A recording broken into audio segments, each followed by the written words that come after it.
And also greetings from my side. Very happy to kick off the first panel of this digital discussion here on the topic of foundations for modern banking. I'm delighted to be back here on the stage with these three amazing company representatives as well here. Before we start with the first question, also a little bit overview and before I introduced our speakers here. So when we talk about in general like banking sector and financial service providers, today, when we consider their future trends, they also need kind of like new methods to communicate with their customers and improve their financial services and rapidness as well. While automating a lot of work processes, which is obvious, and of course also besides that, always keeping in mind that high-level customer experience needs to be provided to their loyal customers. But the question raises here, how do our companies help to make banking faster, safer, and of course also easier? When we think about nowadays, so I would say possibly there is absolutely no better time than today to go through this digital transformation, and especially by the time of pandemic, where there was absolutely no other choice here. And economic fundamentals today are very strong.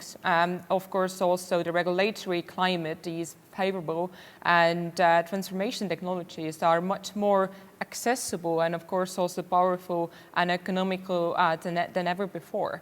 So in this discussion, we are going to focus on the issues that banking sectors are today facing, and of course also what are the latest technologies for the banks to really level up their digital banking services. I'm happy to introduce our panelists today. First of all, I have here with me a company representative from Everybay, who is Christian Nowitzki. He's the co-founder, so as Florian said before, very busy person. Secondly, as you heard already before, Andrus Alber, who is also founder and CEO of Bankish company. And last but not least, we have Rivo Uibo, who is the CEO and co-founder, as all the other panelists as well here, from a company called Modularbank. With the first question that I would like to kick off here, when we talk about innovation in the fintech, and I would say they have potential to make financial services more secure, convenient, and of course also affordable for the customers. In your point of view, what are the biggest challenges that banks and financial institutions are facing today, and how to overcome these challenges? Maybe I would start with you here, Christian. What's your opinion? What are the biggest challenges that our banks and in general like financial institutions are facing today, and what's your solution to overcome them?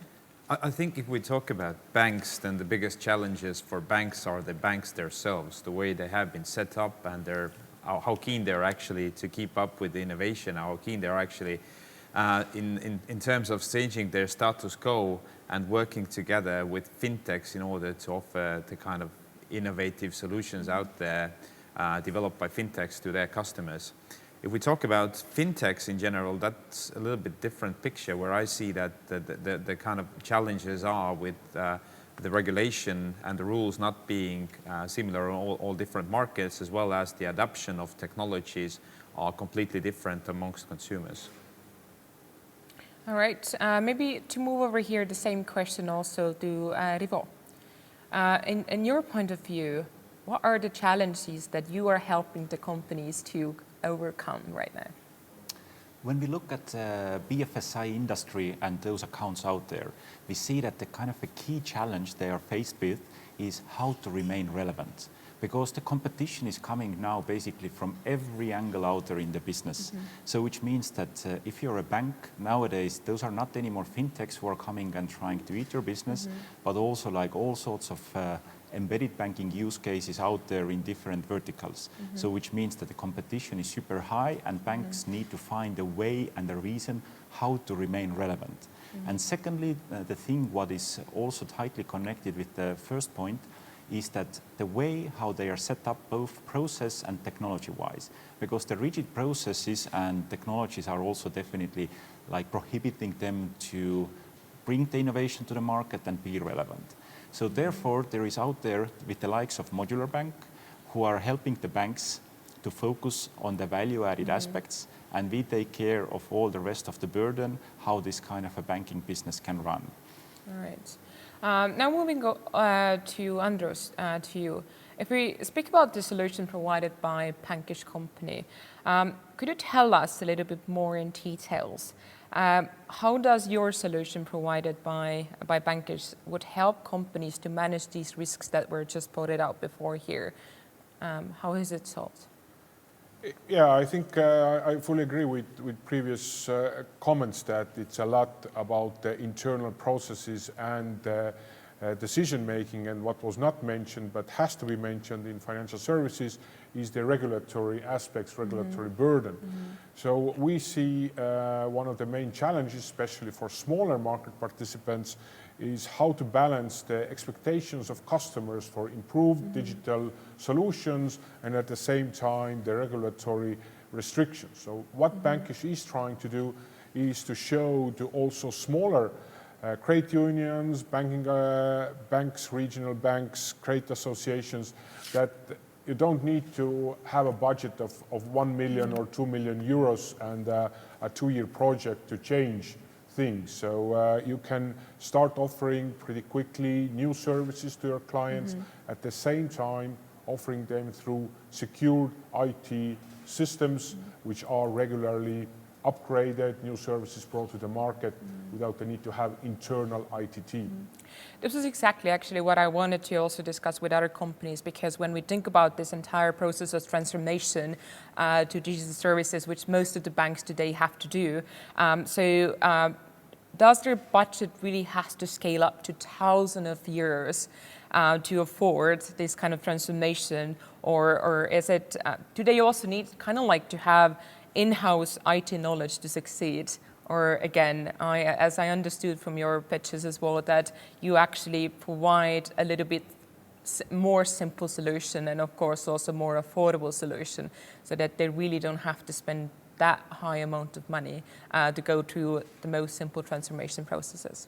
Maybe Christian, from your side. I mean, there's like two sides of it in my view. I mean, one view is that we know how harsh the kind of competition for good IT talent is and how IT dependent any kind of business these days has become. So the banks have an opportunity to kind of choose, which projects they would assign their resource into. So if there's like, let's say that uncrucial or not core related or some kind of parts of the business that they could offer into someone else's hands to take care of, that immediately means that they have the resource to allocate somewhere else. Maybe it's like to be competitive or better in the front end and to be better out visible for the customers. Whereas technology companies like ourselves, we take care on the back end side, and what they have is they have this kind of, I would say that they have this kind of multiplied or kind of a wider experience, knowledge-based solution that they have immediate access to without actually having to put all of the resources into it themselves. Andres, you wanted to reflect on what Christian just said. I want to say that I think where a lot of understanding has started to change is that if you're not happy with your core system and IT solutions, you do not need to change everything immediately against a new but still a huge complex system. Like Modularbank, the same way Bankish is offering different modules, so you can change some parts first, you can test the new solutions, then decide whether I want to really go to the full change of services. So it doesn't have to be a huge complex project always that lasts long years and takes huge amount of money. And what about Modularbank? If you think about offering your service to our companies who are listening to us today, or it's just financial institution, do they have to really scale up their budget to afford solution that Modularbank is providing, or is there any ways to afford also maybe a little bit something less expensive as well? As the name says, Modularbank, that means that you can really pick and choose the capabilities that you require. And that is the thing that we at Modularbank, we have a huge belief that the change is possible and the success is built on top of the success. And that also means that you can pick one line of business, modernize this business area, and suddenly you realize that you have come a long way and you have like already eliminated all of the burdens and so forth, which means that expanding later, for example, you start with consumer finances, move over to SME lending and also to something much more complex like mortgage lending or complex business loans and project financing. But once you do the first step, you decommission the old stuff, and suddenly the cost base to operate and run your systems has decreased significantly, and you can spend all of that money to acquire a new set of customers. So yes, like the things have changed on the market. Technology is much more ready to support the change, and also it is possible to empower the banks themselves to carry out those kind of initiatives. Great. What I wanted to remind you, our audience who are virtually listening to us right now, is also that you have a chance to ask questions. You can choose our Q&A section there, post your questions, and I will ask also these questions from our panelists here. But right now I would move on to the next question that I have prepared for our panelists.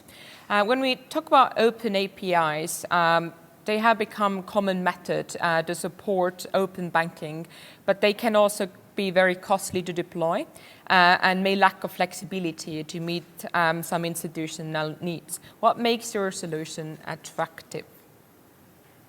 Christian, from your side. Yeah, I think like to some extent, I wouldn't completely agree with that. I think like it has actually been a significant enabler for innovation in everything fintech related actually. And our solution, EveryPay solution, is fully cloud-based, very easy API, and we kind of take away actually the heavy technical burden either from the banks or as well as their customers, merchants, in order to help them with the integration and put that at ease. So I think this is a kind of a not very justified concern, to be honest. All right. But now maybe to move over more to the regulatory climate side. When we talk about access to open banking, this has to be, of course, organized, structured, and secure with overall governance guidelines and of course, also regulations and standards that should really help to harmonize data collection from different entities as well. Being one of the most heavily regulated industries, I would say, what banking really is today, banks and financial service companies, providers must be compliant with a host of laws and policies today. And so without becoming also paralyzed by regulations. Do you feel that regulatory climate today is favorable for innovation today? For you, Rivo. We think that open banking and PSD2, for example, is a great enabler out there because it really made a difference so that it's useful both for the consumers and banks themselves, because banks used to cater only the internal needs. Now they need to expose themselves and also open up for additional market participants. On the other angle, it is good for the consumers because they have alternative payment rails compared to the, let's say, card networks and so forth. So for us, this is absolutely a great example how regulation can be enabler. Of course, there is a great maturity curve to go through, but nevertheless, the beginning, like the first steps have been done. Secondly, there is a topic about mentality, that banks need to study how to let go. That means that they can and should rely with the likes of Modularbank, the systems which are already built to be compliant from the first days onwards.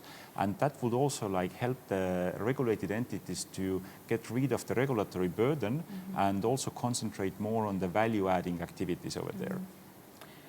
But what about you in Pankaj, Andros? Do you feel that all these regulations are stopping the innovation in the banking sector, or can you keep up with all this regulation inside?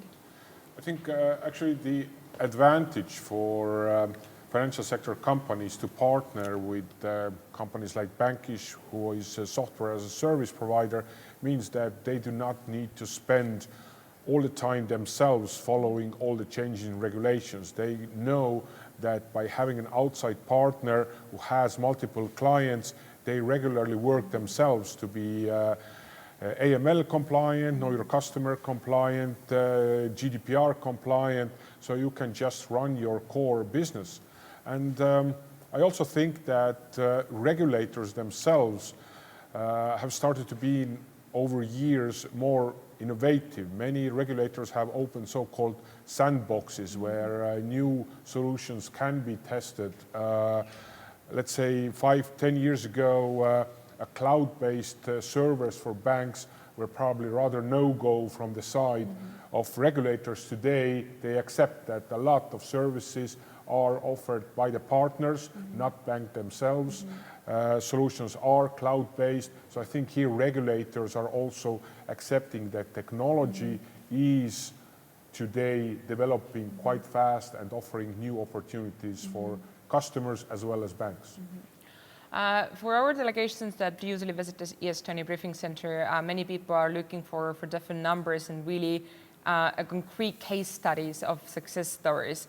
I would turn the same question to you, all of our panelists today here. If you could make an overview or just bring me a couple of concrete examples, how banks or financial service providers have really benefited from your solution.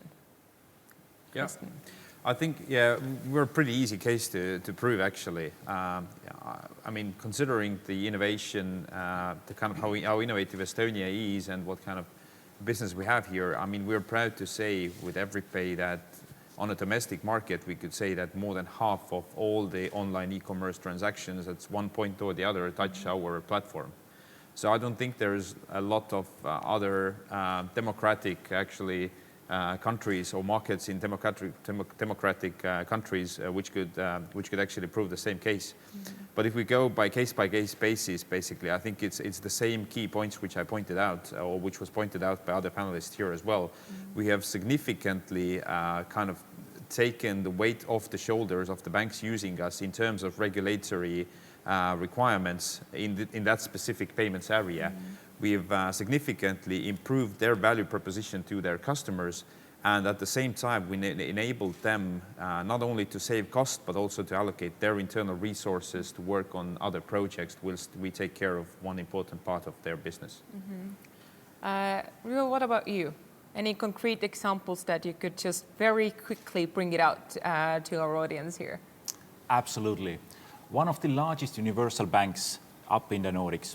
The board tasked the mission with the consumer finances business line that, hey guys, you need to triple the number of originated loans per month. The team looked at what are the current capacities. It took the guys in minimum 6 months to change a simple value of a parameter like interest rate. And the cost base for that one was in minimum 100,000 euros. So how can you really sustain such kind of scenario and grow the business that much? So they took the modules from Modularbank, made the rapid launch, and now suddenly the business is agile and also fully digitalized. Because also that's also important aspect what we saw now during the COVID. The branches were closed and all such kind of things as like premature repayments, asking for a payment holiday and so forth.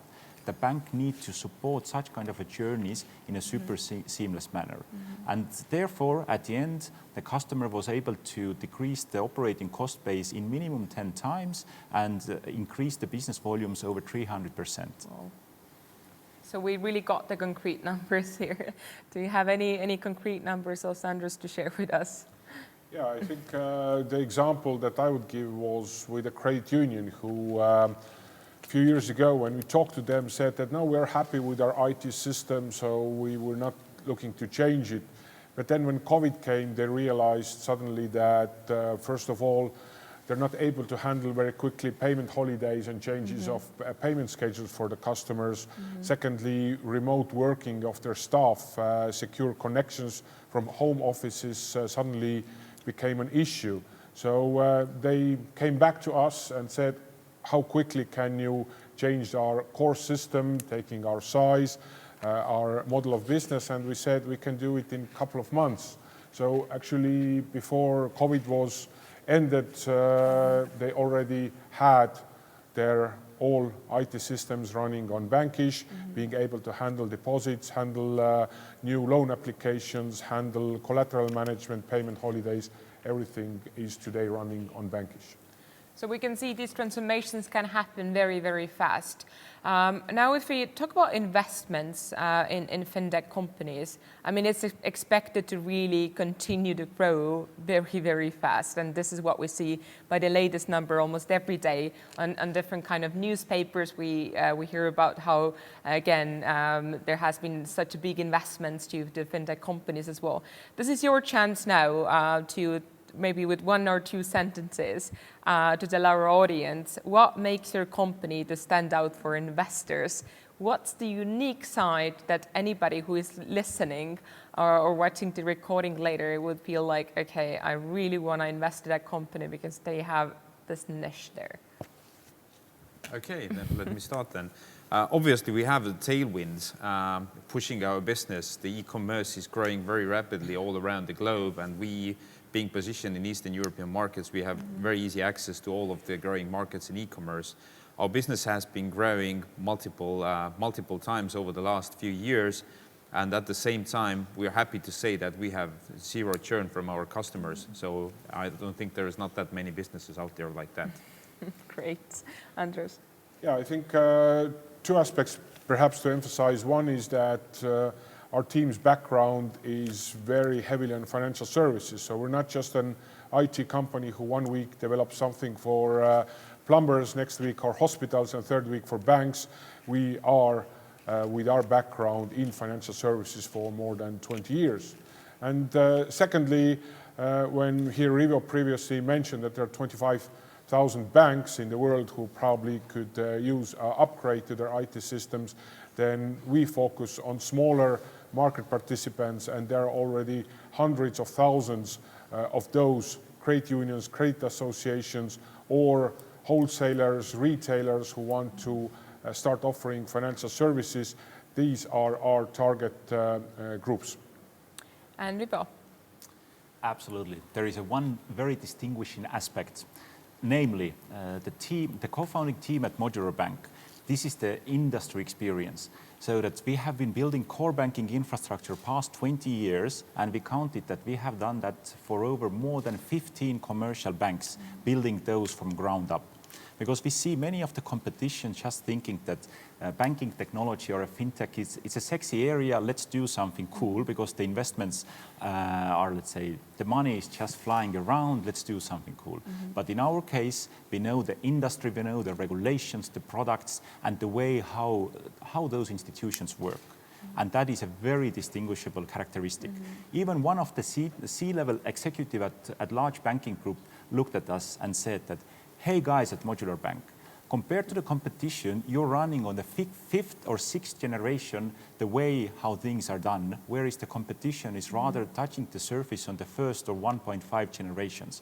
So that the team has been constantly pushing the boundaries and outperforming basically the global competition in this space. I would like to thank our panelists for a very great overview. And again, if you're looking for a partner in your banking financial service provider, then I think these guys here on the stage should be your future, considering if you really want to scale it up and bring your business on a next level.